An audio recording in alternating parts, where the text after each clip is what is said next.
În apropiere de București, la 1,5 kilometru de Comuna Adunației Copăceni, o mână de oameni au investit în crearea celei mai moderne și performante ferme pomicole din România.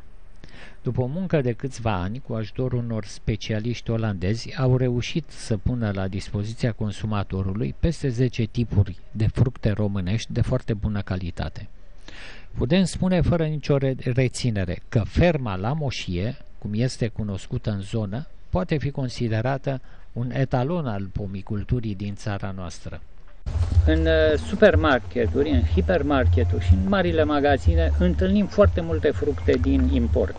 Da, tocmai asta a fost ideea, că există foarte multe fructe de import în toate supermarketurile din România și nu exista o marcă de fructe românești care să fie prezentă în aceste magazine. Și noi tocmai asta am făcut. Am creat o marcă de fructe românești La Moșie, care există astăzi, începând de anul trecut, de fapt, în majoritatea hipermarketurilor din România și deja să știți că avem un răspuns din partea consumatorilor care s-au obișnuit cu aceste fructe și care cer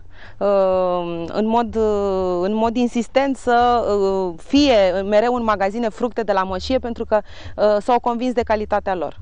De ce credeți că agricultura în România are o așa mare cădere după 90 încoace? Nu știu dacă sunt eu în măsură să comentez motivele economice pentru care agricultura a scăzut și a regresat în acești ani.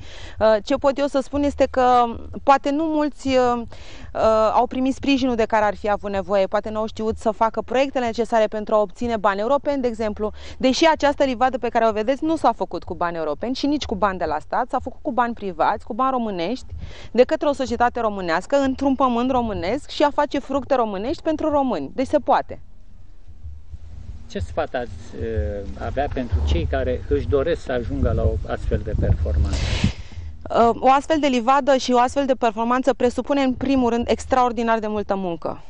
Acum 4 ani, când a fost înființată această livadă, aici unde suntem noi acum era un morman de pământ și de gunoi.